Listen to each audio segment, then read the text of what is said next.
20 czerwca 2006 roku. Ostatni dzień roku szkolnego. 13-letnia Sylwia postanawia wrócić ze szkoły pieszo. Trasa liczy zaledwie 3 kilometry. Jest piękny, słoneczny dzień, niedaleko morze. Nic nie zapowiada tragedii.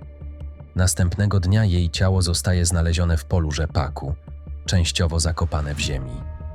Jest częściowo rozebrana. Wszystko wskazuje na zabójstwo na tle seksualnym. Policja rozpoczyna największe śledztwo w historii regionu. Podejrzenia padają na różne osoby. Od strażaka, który znalazł ciało, przez traktorzystę pracującego na pobliskim polu, aż po tajemniczego kierowcę czarnego, sportowego samochodu.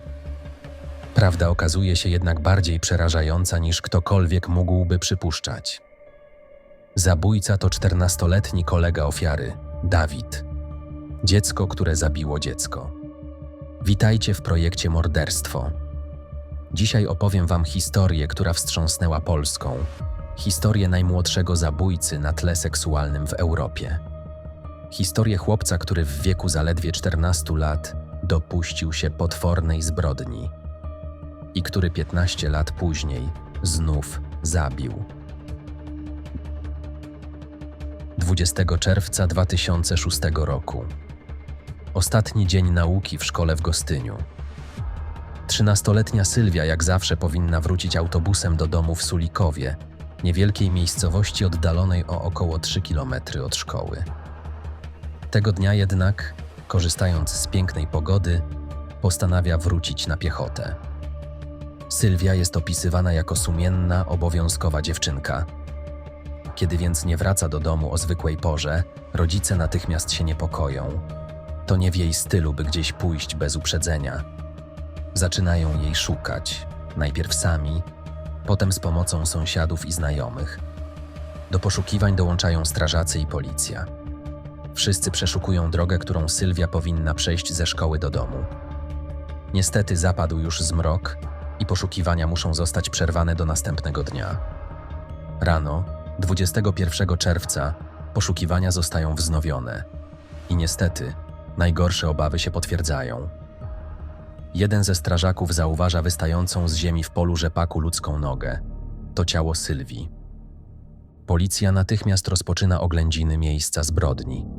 Wszystko wskazuje na to, że sprawca zaatakował dziewczynkę, a potem przeciągnął jej ciało w pole rzepaku i częściowo zakopał, by ukryć zbrodnię.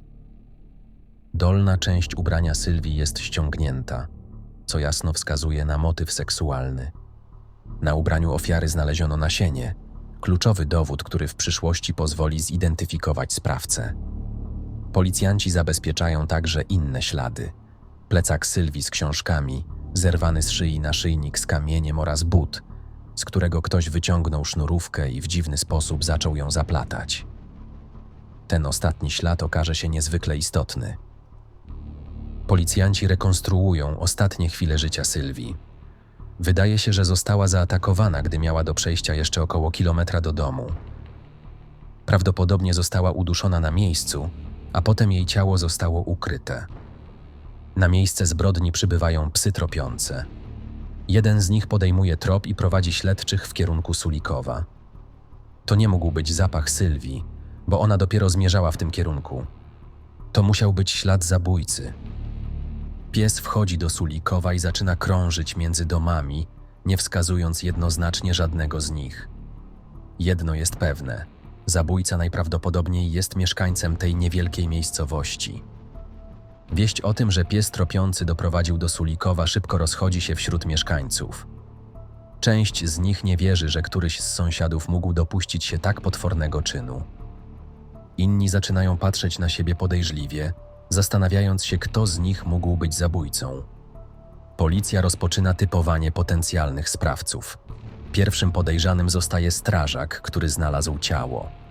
Funkcjonariusze zauważają, że mężczyzna bardzo przeżywa całą sytuację. Nie śpi, jest w stanie głębokiej traumy. Teoretycznie mogłoby to wskazywać na poczucie winy. Jednak po sprawdzeniu jego alibi okazuje się, że strażak jest niewinny. Po prostu głęboko przeżył znalezienie ciała dziecka. Kolejnym podejrzanym jest traktorzysta, który pracował na polu rzepaku. Jednak i on ma alibi. Inni pracownicy potwierdzają, że cały czas był w ciągniku i nie mógł przeprowadzić ataku. Pojawiają się również doniesienia o tajemniczym mężczyźnie, który krążył po Sulikowie, nerwowo patrzył na zegarek i wydawał się pobudzony. Jednak świadkowie podają różne rysopisy, przez co nie udaje się ustalić, jak naprawdę wyglądał ten człowiek. Policjanci postanawiają wrócić do szkoły i dowiedzieć się więcej o ostatnim dniu Sylwii. Rozmawiają z pasażerami autobusu, którym dziewczynka zwykle wracała do domu. Tu pojawia się interesujący trop. Autobus tego dnia opuściła nie tylko Sylwia, ale także jej kolega z klasy, 14-letni Dawid. Dawid zostaje wezwany na przesłuchanie. Opowiada, że widział, jak Sylwia nie wsiadła do autobusu i poszła pieszo w stronę Sulikowa. On także postanowił iść pieszo i widział ją z odległości kilkuset metrów. Twierdzi, że w pewnym momencie zobaczył czarny, sportowy samochód, który zatrzymał się obok Sylwii. Z auta wysiadł młody, szczupły mężczyzna. Chwilę rozmawiał z dziewczyną, a potem Sylwia wsiadła do samochodu i odjechali. Dawid dodaje, że chciał się z nimi zabrać. Machał ręką, ale kierowca go zignorował. Mówi także, że kiedy wrócił do domu, powiedział rodzicom, że Sylwia zachowała się nieodpowiedzialnie, wsiadając do samochodu z obcym mężczyzną. To zeznanie daje śledczym nowy trop. Zaczynają poszukiwać czarnego sportowego samochodu. Udaje im się nawet znaleźć sprzedawczynię, która potwierdza, że widziała podobny pojazd z młodym mężczyzną za kierownicą. Policjanci postanawiają ponownie przesłuchać Dawida, pokazując mu katalogi samochodów, licząc na to, że chłopak przypomni sobie więcej szczegółów. Po wielu godzinach przeglądania zdjęć, Dawid w końcu stwierdza, że to mogła być czarna Honda. Co więcej, przypomina sobie część tablicy rejestracyjnej i żółtą wstążeczkę zawieszoną na antenie. Z tymi informacjami policja typuje właścicieli czarnych Hond w promieniu kilkudziesięciu kilometrów. W końcu trafiają na człowieka, którego rysopis odpowiada opisowi podanemu przez Dawida i sprzedawczynię. Mężczyzna zostaje zatrzymany, ale do niczego się nie przyznaje. Jak się później okazuje, ma on niepodważalne alibi na czas morderstwa. To niepowodzenie skłania śledczych do głębszego przyjrzenia się samemu Dawidowi. Zastanawiają się, jak dzieciak, który niespecjalnie dobrze się uczy, mógł zapamiętać tyle szczegółów, w tym fragment tablicy rejestracyjnej i żółtą wstążeczkę na antenie, której prawdopodobnie nie mógłby zobaczyć z takiej odległości. Policjanci zaczynają zbierać informacje o Dawidzie. Rozmawiają z jego nauczycielami w szkole. Okazuje się, że chłopak jest opisywany jako agresywny, nieprzyjemny, łatwo się denerwuje. Ale najważniejsza informacja dotyczy pewnego szczególnego nawyku. Kiedy Dawid się denerwuje, wyciąga sznurówkę i bawi się nią, robiąc różne sploty. Ta informacja natychmiast przywołuje w pamięci śledczych sznurówkę znalezioną przy ciele Sylwii. But z wyciągniętą sznurówką, która była dziwnie spleciona. Podobieństwo jest uderzające. Wszystko wskazuje na to, że zabójcą może być Dawid. Ale czy to możliwe, żeby 14-latek popełnił tak okrutną zbrodnię? Kluczowy jest materiał biologiczny znaleziony na ubraniu Sylwii. Policja porównuje DNA z tego materiału z DNA Dawida. Dopasowanie jest 100%. Dawid zostaje zatrzymany. Przyznaje się do winy. Opowiada, że Sylwia od dawna mu się podobała. Kiedy zobaczył, że nie wsiadła do autobusu i poszła pieszo, postanowił za nią podążyć. Kiedy byli około kilometra od Sulikowa, podszedł do niej i zaproponował seks. Gdy dziewczynka odmówiła, rzucił się na nią, udusił, rozebrał i zgwałcił. Dawid twierdzi, że widział ludzi pracujących na polu rzepaku, ale oni go nie zauważyli. Przeczekał jakiś czas, a potem poszedł do domu. Wieczorem wrócił na miejsce zbrodni, przeciągnął ciało Sylwii w pole rzepaku i przysypał je ziemią. Informacja o tym, że zabójcą jest 14-letni kolega ofiary, wywołuje szok w całej okolicy. Historia dziecka, które zabiło dziecko, jest trudna do pojęcia dla większości ludzi. Okazuje się również, że Dawid jest najmłodszym zabójcą w Europie, który popełnił zbrodnię na tle seksualnym. Zgodnie z polskim prawem, jako nieletni, Dawid zostaje skazany na umieszczenie w zakładzie poprawczym do 21 roku życia. Dla wielu wydaje się to karą niewspółmiernie niską do popełnionego czynu. Pobyt Dawida w zakładzie poprawczym ujawnia kolejne mroczne aspekty jego osobowości. Podczas przepustek, które otrzymuje, odwiedza rodzinny dom. Tam, jak się później okazuje, gwałci własną siostrę, zastraszając ją, by milczała. Kiedy sprawa wychodzi na jaw, rozpoczyna się nowe postępowanie. Jednak ze względu na to, że Dawid wciąż jest traktowany jako nieletni, jedyną konsekwencją jest odebranie mu przywilejów w zakładzie poprawczym. Nie dostaje kieszonkowego, nie może rozmawiać przez telefon z rodziną i nie otrzymuje przepustek.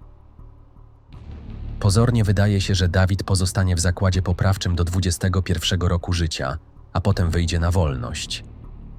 Jednak w wieku 18 lat ucieka z zakładu. Jako pełnoletni już mężczyzna napada na kobietę niedaleko Wrocławia. Grozi jej nożem, rabuje ją i próbuje zgwałcić. Zostaje zatrzymany na dworcu we Wrocławiu. Tym razem, jako dorosły, zostaje skazany na 2 lata więzienia. W 2012 roku, po odbyciu kary, wraca do Sulikowa. Jego powrót wywołuje strach wśród mieszkańców, szczególnie u rodziny Sylwii. Są tak przerażeni, że wyprowadzają się z miejscowości, szukając innego lokum. Niestety po 2 latach muszą wrócić i żyć w tej samej wsi, co zabójca ich córki i siostry. Mijają lata. Dawid pozornie się uspokaja. Ożeni się, ma 2 dzieci.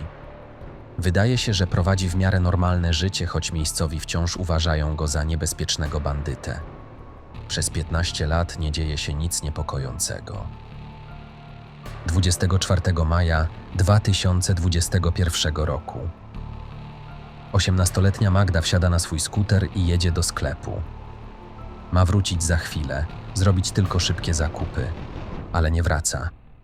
Rozpoczynają się poszukiwania. Rodzina, sąsiedzi, a później także policja szukają nastolatki. Śledczy szybko odnajdują jej skuter zaparkowany pod sklepem. Przeglądają nagrania z monitoringu.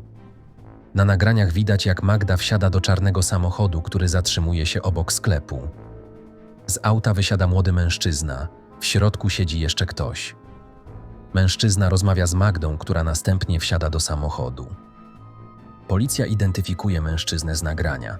To Dawid, ten sam, który 15 lat wcześniej zamordował Sylwię. Zostaje szybko zatrzymany i przesłuchany. Dawid przyznaje się do zabójstwa Magdy.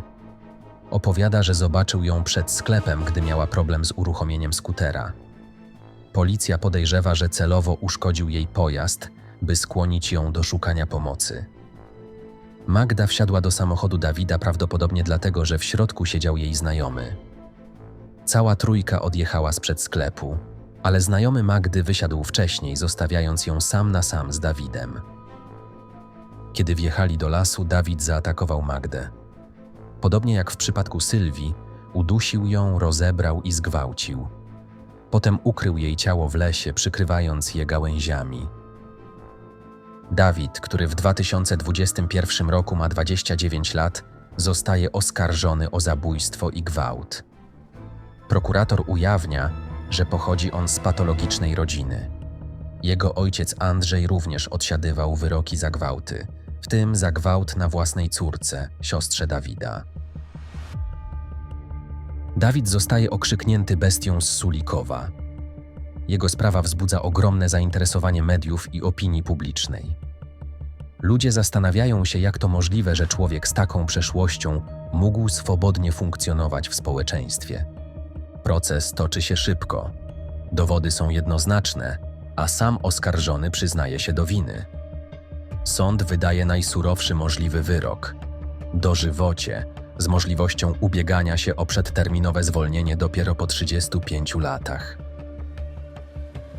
Wielu ekspertów sugeruje, że Dawid najprawdopodobniej trafi do więzienia dla bestii, zakładu karnego o zaostrzonym rygorze dla najniebezpieczniejszych przestępców i nigdy już nie wyjdzie na wolność. Pojawia się także pytanie, czy w ciągu tych 15 lat, które minęły między zabójstwem Sylwii a zabójstwem Magdy, Dawid nie popełnił innych przestępstw, które nie zostały wykryte. Policja zapowiada prześledzenie niewyjaśnionych spraw z regionu pod kątem podobieństw do jego modus operandi. Historia Dawida, bestii z Sulikowa, to opowieść o tym, jak system sądowniczy, często niedostosowany do przypadków tak młodych i niebezpiecznych przestępców, może zawieść. To także historia o cenie, jaką społeczeństwo płaci za te błędy. Dawid w wieku zaledwie 14 lat popełnił zbrodnię, która powinna była być ostrzeżeniem. Pomimo to, po odbyciu kary, mógł wrócić do normalnego życia, bez odpowiedniego nadzoru, bez terapii, która mogłaby zapobiec kolejnej tragedii. Magda miała całe życie przed sobą. Marzyła o zostaniu psychologiem. Jej życie zostało brutalnie przerwane przez człowieka, który już raz udowodnił, że stanowi śmiertelne zagrożenie. Ta historia zmusza nas do refleksji nad tym, jak traktujemy młodocianych przestępców, szczególnie tych, którzy wykazują skłonności do przemocy seksualnej. Czy obecny system jest wystarczający, by chronić społeczeństwo? Czy rehabilitacja w przypadku takich osób jest w ogóle możliwa? To był projekt Morderstwo. Dziękuję, że wysłuchaliście historii bestii z Sulikowa. Jeśli chcecie poznać więcej przerażających, ale prawdziwych historii kryminalnych, zasubskrybujcie kanał i zostawcie komentarz z opinią o dzisiejszym odcinku. Do usłyszenia.